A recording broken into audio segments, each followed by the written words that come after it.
Hello everyone, my name is Ryan Cam, here with my brief thoughts on the 355. This was directed by Simon Kinberg, who is primarily known as a producer and writer on a lot of X-Men related wares.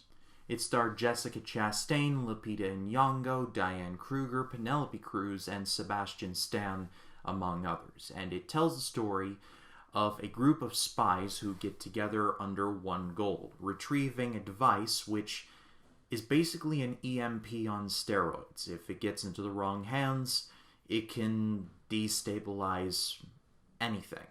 Because this is the month of January, we all as movie fans are kind of bracing for impact. This is the month where movies go to die. You're either one of the worst movies of the year or an Oscar movie finally getting a wide release. Now, I try and give this month a bit of a chance. I mean, I am a bit of an optimist after all, but I always say to myself, there might be a bit of a diamond this month. It happened last year. I got to see this movie called The Marksman. It was kind of getting low-ish critic scores, but I actually kind of dug it. But when it came to the 355, even from the people I trusted, they were not liking it. But I went in with an open mind just to see how I felt. And the movie's fine. It's just fine, which is both a bit of a blessing and also a curse, and I hope to explain that coming up. The biggest compliment that I can give to the movie is the acting is actually pretty solid. Jessica Chastain is good in pretty much anything she's in, ditto Lupita Nyong'o. But my favorite part of the movie was honestly Penelope Cruz. I liked her character the most, and she's the one I related to the most. No spoilers, but basically, if we were in this movie, we would all be Penelope Cruz. There's a dynamic between Jessica Chastain and Diane Kruger's characters that I actually thought was intriguing, and I thought the movie would capitalize on more, but they didn't. But these two are very good actresses, so I liked when they were on screen, especially together. Sebastian Stan is just kind of there. He doesn't really phone it in, but I think what I'm trying to get at is Sebastian Stan, who pretty much everyone knows as the Winter Soldier, a programmable assassin, and almost like this close away from being a robot, somehow gives a more layered and emotional performance than he does in the 355. I don't know how that works, but there it is. He almost looks kind of bored to be there throughout. There's especially a line where he literally delivers it like this. Not as exaggerated, but literally with his hand in his face. Kind of seemed like this was a paycheck picture for him. Also, there is a twist in the movie that I saw coming a mile away. Whenever I saw him on screen, I just said to myself, yep, I know what's coming. And when it eventually came, I said to myself, oh no!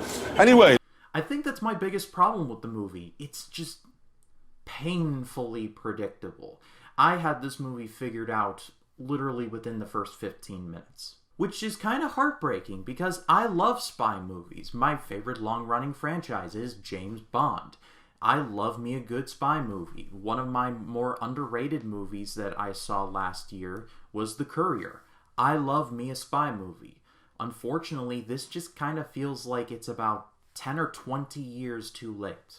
And I'm not even sure the movie really works as a turn your brain off and just enjoy the ride kind of movie, because even when you try to get into the action, it's kind of subpar. Not bad, but subpar.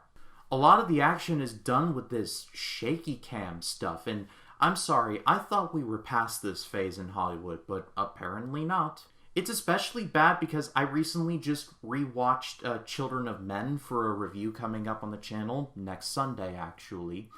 And seeing Emmanuel Lubezki's impeccable cinematography along with several just beautifully done one-take sequences, to go from that to the 355, which action is like literally like this, it was pretty jarring. And I sound like I'm dumping on the movie. I'm trying my hardest not to. I go into every movie I see with the best of intentions, but I feel like with this one, it just feels like it doesn't work if you're thinking about it, and it doesn't work if you're not thinking about it either. It's a paradox. But I feel like there was a genuine effort put forth with this, so in that regard, I'm not going to give it a horrid, my lowest score. However, this movie is still pretty forgettable.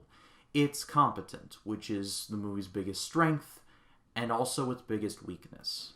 But that is all for me, and if by chance you're a new subscriber around here, I want to say hello and thank you for subscribing. It really does mean a lot.